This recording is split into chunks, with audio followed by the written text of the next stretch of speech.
Assalamualaikum warahmatullahi wabarakatuh. Salam sejahtera untuk kita semua. Perkenalkan, nama saya Rudi Kusdiantara, dosen di kelompok keilmuan matematika industri dan keuangan, program studi sarjana matematika FMIPA ITB.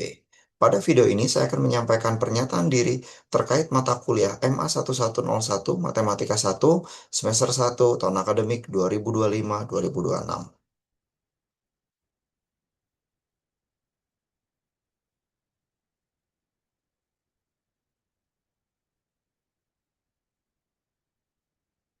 Jadi, matematika satu ini merupakan mata kuliah wajib dengan bobot 4 SKS dengan prasyarat matematika tingkat SMA. Mata kuliah ini merupakan mata kuliah dasar kalkulus satu peubah yang diikuti mahasiswa tahun pertama dari berbagai program studi di ITB. Materi pokoknya meliputi bilangan real, fungsi, limit, turunan dan penggunaannya, integral dan penggunaannya, serta pengenalan fungsi transenden. Rujukan utamanya adalah Kalkulus Fallberg Purcell, eh, merupakan edisi ke-9, dilengkapi dengan Thomas Calculus dan juga Kalkulus volume 1 OpenStack.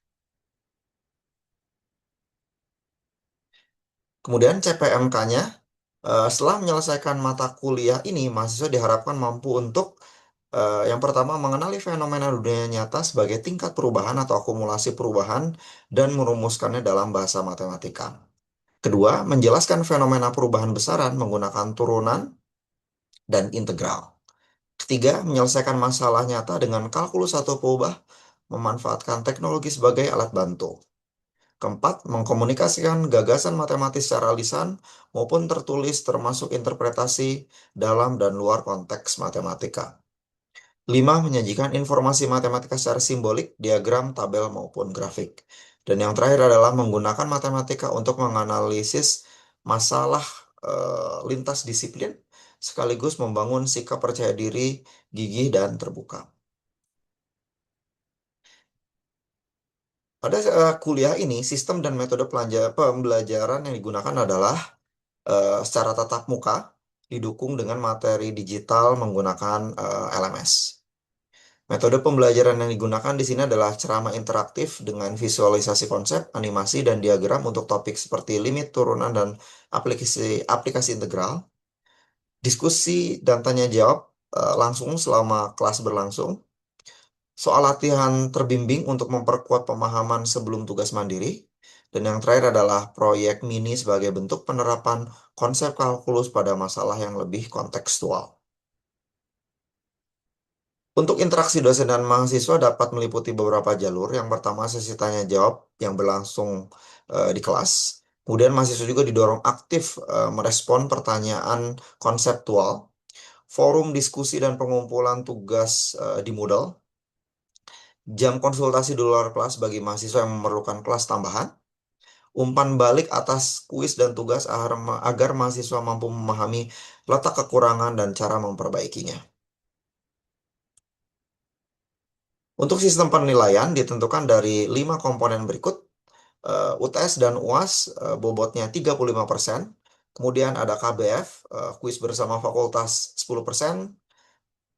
Ada juga proyek mini 10%. Dan yang terakhir adalah tugas dan kuis mandiri yang dilaksanakan di kelas dan juga kehadiran sebesar 10%. Indeks secara umum mengikuti skala baku ITB dari A sampai E dengan syarat kehadiran minimal 70%. Mahasiswa yang mendapatkan nilai D ataupun E berkesempatan untuk mengikuti ujian reevaluasi sesuai jadwal fakultas.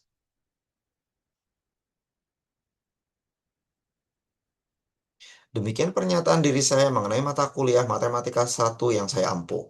Video pembelajaran terkait salah satu topik mata kuliah ini yaitu volume benda putar sebagai aplikasi integral saya lampirkan sebagai bukti proses pembelajaran. Terima kasih atas perhatiannya. Wassalamualaikum warahmatullahi wabarakatuh. Oke, assalamualaikum. Selamat siang semuanya. Kita bertemu lagi di kuliah Matematika 1, MA 101 atau biasanya sebetulnya saya bilang ini kuliah kalkulus karena ketika zaman saya namanya kalkulus. Dan kita sudah sampai ke bab 5 atau hampir bab akhir sebelum ujian. Dan ini merupakan bagian akhir dari bab tersebut terkait dengan aplikasi dari integral, atau salah satunya adalah menghitung volume benda putar. Oke. Jadi mungkin sedikit melihat goals dari kuliah ini, kita akan melihat tujuan utamanya atau sebetulnya CPMK mana yang terpenuhi secara umum.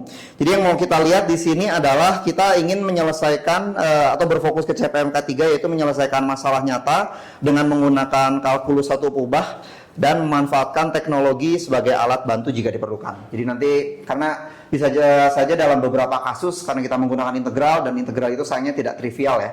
Jadi bisa saja kalau bentuk fungsinya aneh, integralnya tidak ada atau perlu alat bantu. Oke. Kemudian yang selanjutnya sebetulnya masuk juga ke CPMK 5, yaitu menelaah dan menyajikan informasi matematik secara simbolik gitu, diagram, tabel maupun grafik, karena nanti perlu ada proses menggambar juga. Oke, kita review sedikit, mungkin balik lagi ke SD kali ya. Pertama kali kita belajar volume, saya lupa SD apa SMP. Ada yang masih ingat volume? Ada yang tahu definisi dari volume atau tahu volume itu apa? Luas alas kali tinggi. Luas alas kali tinggi yaitu formula matematiknya. Jadi kalau kita berbicara mengenai ruang dimensi, ya dia sesuatu yang mengisi di ruang dimensi 3 gitu ya. Atau sebetulnya dia ekuivalen juga dengan luas kalau di dimensi 2. Walaupun di dimensi 3 juga kita punya luas permukaan. Jadi betul seperti yang disebutkan tadi, volume itu biasanya kita formulasikan sebagai kita punya sebuah luas permukaan gitu ya, suatu alas A dengan ketinggian H, dan apabila kita mau menghitung si volume dari objek tersebut ya tinggal kita kalikan aja ya, A dikali H. Dan apabila bentuk dari si A-nya itu berubah, ilustrasi yang pertama misalkan berbentuk balok gitu, kemudian yang kedua ternyata berbentuk tabung atau alas permukaannya berbentuk tabung, ya tinggal kita ganti aja. Kita tahu luas dari lingkaran ya, atau si luas alasnya. Atau bahkan misalkan tabung tengahnya berlubang gitu, kembali lagi, yang penting kita bisa menghitung si luas alasnya, volumenya selalu bisa kita cari. Bahkan pada kasus yang lebih ekstrim, misalkan alasnya berbentuk agak sembarang gitu, yang penting kita bisa melakukan aproksimasi ataupun perhitungan terhadap luas alasnya, volumenya tetap bisa kita hitung. Jadi asalkan bentuknya bendanya berbentuk tegak gitu. Jadi kalau agak miring sedikit, perhitungan volumenya sebetulnya agak sedikit berubah ya. Jadi secara umum untuk volume bisa kita definisikan sebagai luas alas kali tinggi. Nah itu kan yang sudah kita pelajari di SD, SMP, sampai SMA mungkin ya, sebagian. Nah sekarang apa hubungannya dengan integral? Nah di sini kita masuk dengan menggunakan melihat ilustrasi dari volume benda putar. Jadi bayangkan apabila integral kan sebelumnya representasi fisik integral itu apa sih? Kalau kalian ingat integral itu apa? Luas ya. Jadi luas daerah di bawah kurva. Jadi bayangkan kalau kita coba lihat gambar yang lebih kiri, misalnya kita punya kurva di sini, yang ini. Kemudian si daerahnya itu kita putar terhadap suatu sumbu, misalnya pada kasus ini sumbu horizontal atau sumbu X, dia bisa membentuk atau menempati suatu ruang berbentuk volume. Jadi pada kasus ini dia bentuknya mirip seperti vas bunga ya. Jadi kayak vas bunga ataupun kubah masjid, itu pun volume benda putar. Kemudian yang ini ya ini hanya dirotasi saja. Jadi pada dasarnya ya apabila kita bisa mengkuantifikasi si fungsi dari kurva bagian luar dari si objek kita, dan kemudian kita memutar terhadap suatu sumbu, pada intinya itu yang mau kita cari volumenya. Jadi idenya berasal dari sana. Nah, secara matematis mungkin kita lihat idenya dulu. Bayangkan sebuah benda sembarang. Mungkin di sini nanti ada yang berkomentar, ini bukan benda putar Pak. Ya, kita coba lihat dulu ya idenya ya. Jadi misalkan kita punya sebuah benda seperti ini, mirip sebuah tabung yang agak defect gitu ya, bentuknya agak berubah, tapi kita bisa mengkuantifikasi bahwa apabila kita ambil di suatu nilai X gitu ya, dan panjang bendanya dari A sampai B, kita bisa merumuskan bahwa luasnya itu A fungsi terhadap posisinya, jadi AX gitu ya. Kemudian apabila kita ambil suatu partisi yang sangat kecil, delta X di sini, jadi bayangkan tipis sekali ya, jadi kayak disk gitu. kayak cakram dengan ketebalan delta X. Ya kalau kita menggunakan definisi Riemann, dia bisa sangat detail ya dari X I1 sampai XI gitu dengan ketebalan delta X. Ini kan kita mendapatkan sebuah objek yang bisa kita ya hitung volumenya. Oke, di mana tadi alas permukaan, alasnya adalah A dan ketinggiannya adalah delta X. Oke, jadi itu adalah untuk volume si partisinya saja atau si tabung kecilnya. Nah, si tabung kecil ini ternyata mewakili karena si A-nya itu fungsi terhadap posisi kita memotong di mana atau terhadap X.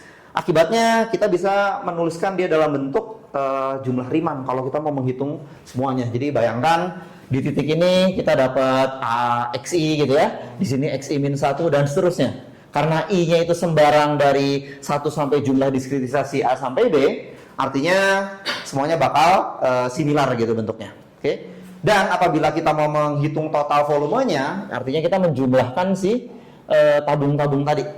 Oke.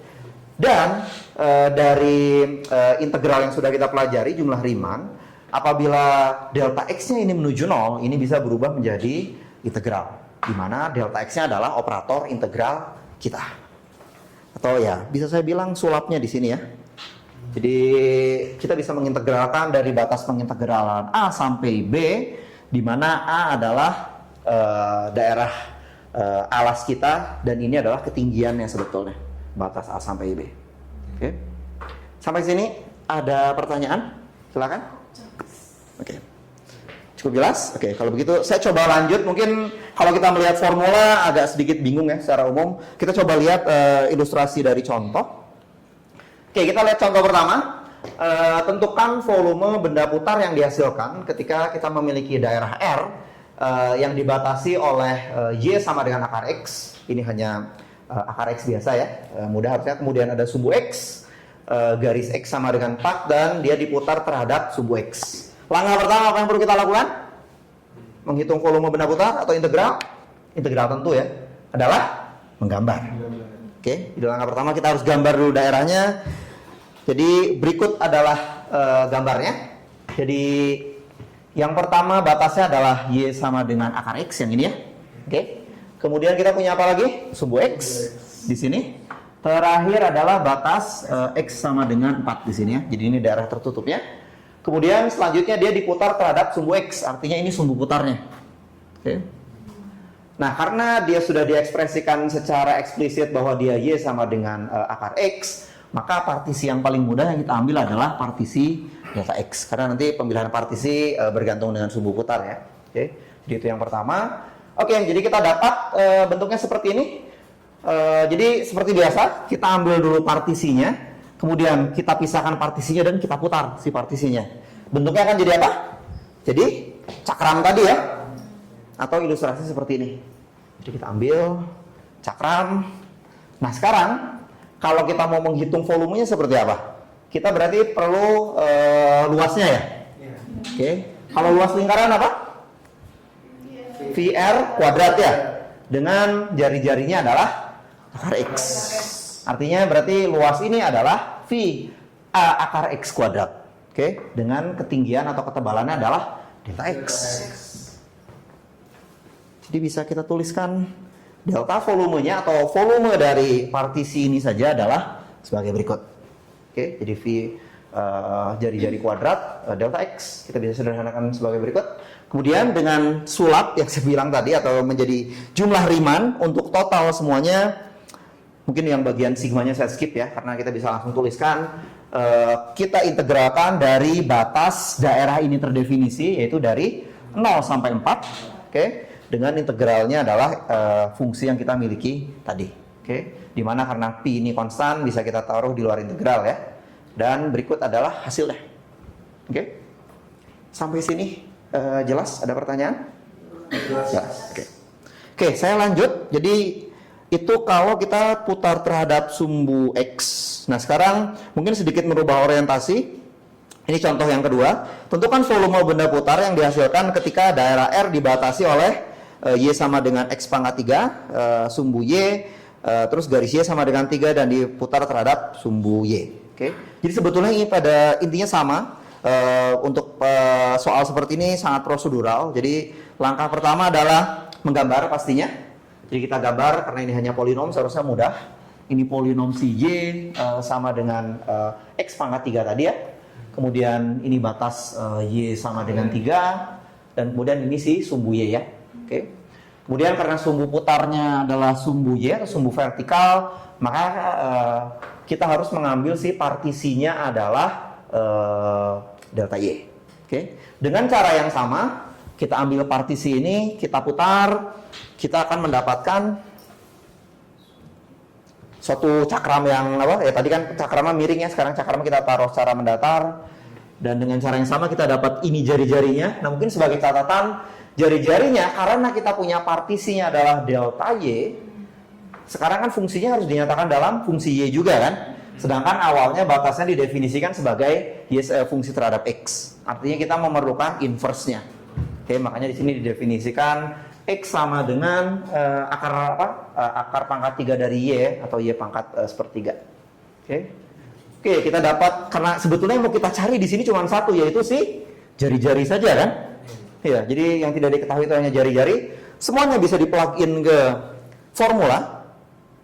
Jadi tinggal delta volumenya adalah pi jari-jari kuadrat dikali ketebalan. Kita dapat ini, ya ini hanya polinom walaupun pangkatnya pecahan.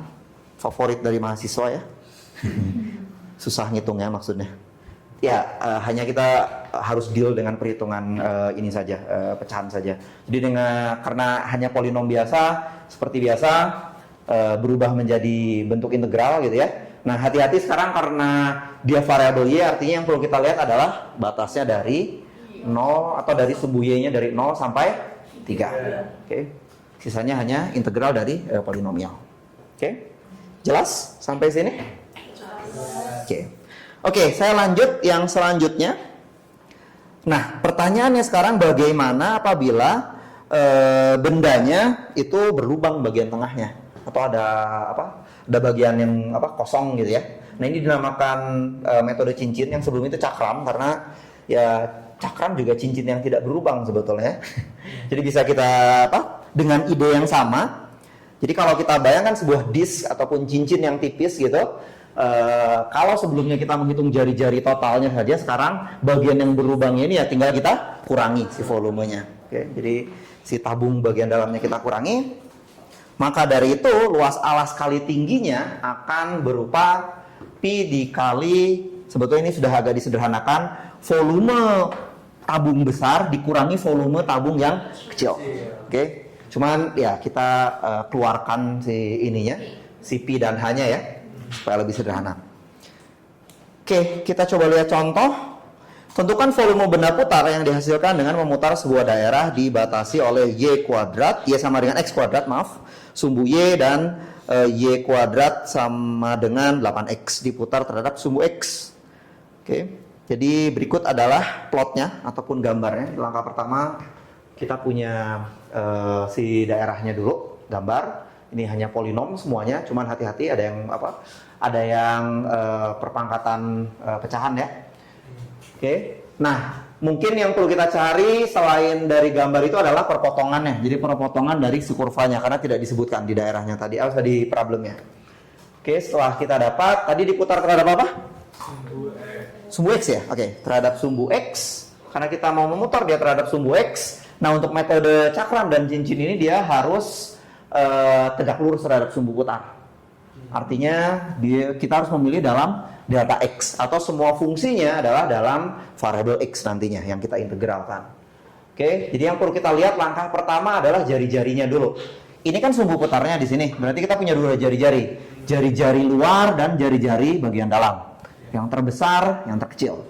Jadi yang terbesar itu adalah jaraknya adalah Y sama dengan sesuatu atau Y sama dengan inverse dari si fungsi yang ini ya, karena harus dalam bentuk Y sesuatu gitu, bentuk apa, variabelnya adalah, fungsinya adalah akar dari 8X, kemudian kalau yang bagian dalam adalah si X kuadratnya saja.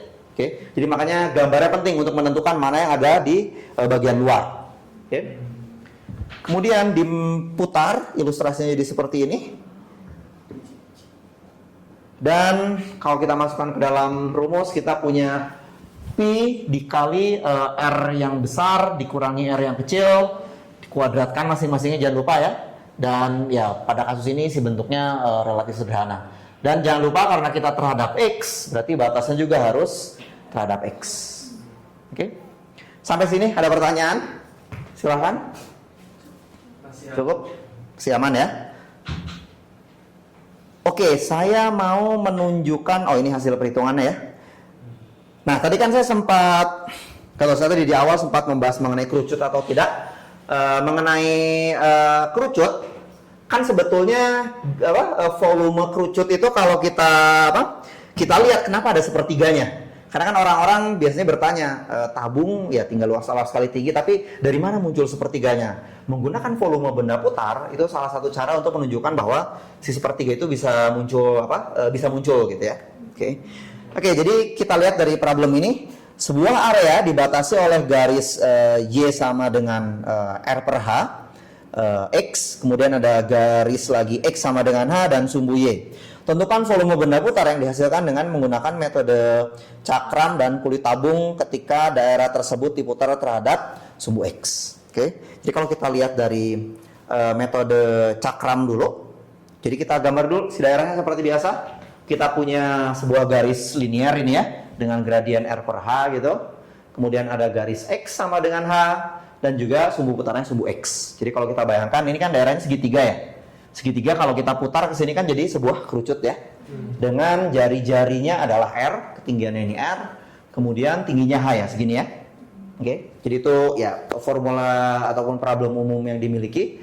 Nah, dengan menggunakan metode cakram tadi, kan kita tahu bahwa jari-jarinya sebetulnya apabila kita melihat terhadap fungsi X, dia adalah si persamaan garisnya sendiri. Atau si persamaan garisnya. Y sama dengan R per H dikalikan X. Oke. Dari sini kita putar dan kita bisa tuliskan dalam bentuk berikut. Jadi ini jari-jarinya dikuadratkan, hanya persamaan garisnya saja. Kemudian karena daerahnya dibatasi dari 0 sampai H untuk si X-nya, ini yang berarti kita bakal integralkan. Karena ya walaupun ini semuanya simbol, ini semuanya konstan ya. Selain si X kuadrat, dia boleh keluar.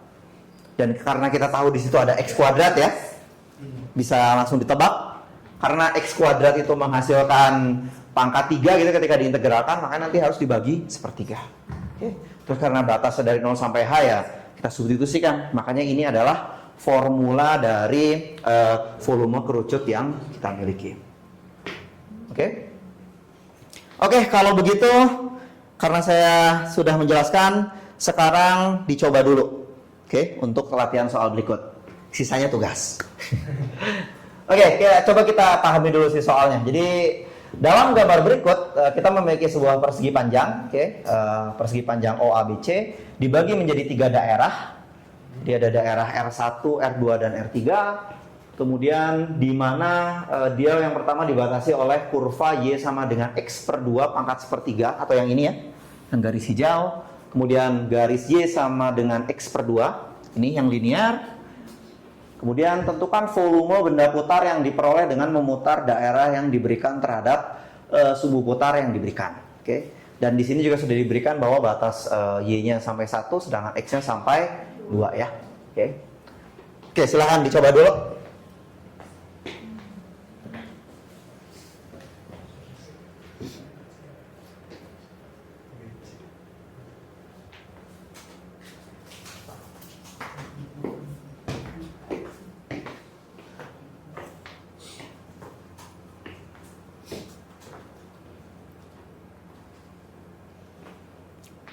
Tolong dicoba ya, karena nanti jadi PR juga.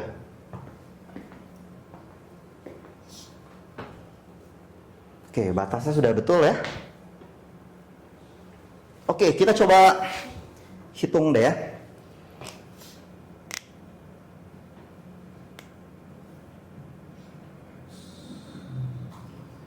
Ini berarti pakai metode apa? Cincin ya? Iya kan, kita maaf, maksud saya yang bagian A. Ini kan cincin ya. Kenapa? Karena ini sumbu putarnya apa? R1, berarti ini daerah R1, BC yang ini ya. Berarti kita punya 2 buah jari-jari. Kenapa saya langsung tadi bilang cincin? Karena ada jari-jari yang keluar, ada jari-jari yang relatif dekat ke dalam. Oke. Jadi kalau mau kita hitung dalam bentuk volumenya delta V, kita akan punya P, jari-jari yang terluarnya berapa? Konstan ya tadi ya ini kan. Dari jaraknya segini kan? 1 dia. Jadi 1 dikuadratkan minus. Nah, hati-hati yang ini. Jadi sumbu putaran sekarang sudah tidak standar. Artinya adalah jarak yang luar ini dikurangi ketinggiannya. Oke, iya nggak? Jadi dia adalah 1 min persamaan garis yang ini ya. Dia adalah X per 2 kuadrat gitu ya. Dalam kurung delta X. Oke. Jadi ini adalah untuk delta volumenya, maka volumenya akan sama dengan integral, saya taruh P-nya di luar aja ya, karena dia hanya ini saja. P dari 0 sampai 2, karena kita melihatnya variabel X ya, dalam X. Sampai 2, dan ini, ya ini hanya polinom saja, saya tidak akan jabarkan, langsung bisa dihitung. Atau ada yang sudah dapat hasilnya? Hasilnya adalah 4 Pi per 3. Oke? Paham? Terakhir ada pertanyaan? Oke, cukup? Oke, baik kalau begitu bagian B dan sampai F itu dijadikan tugas untuk di pertemuan selanjutnya ya. Oke, akhir kata terima kasih semua atas perhatiannya. Assalamualaikum warahmatullahi wabarakatuh. Waalaikumsalam.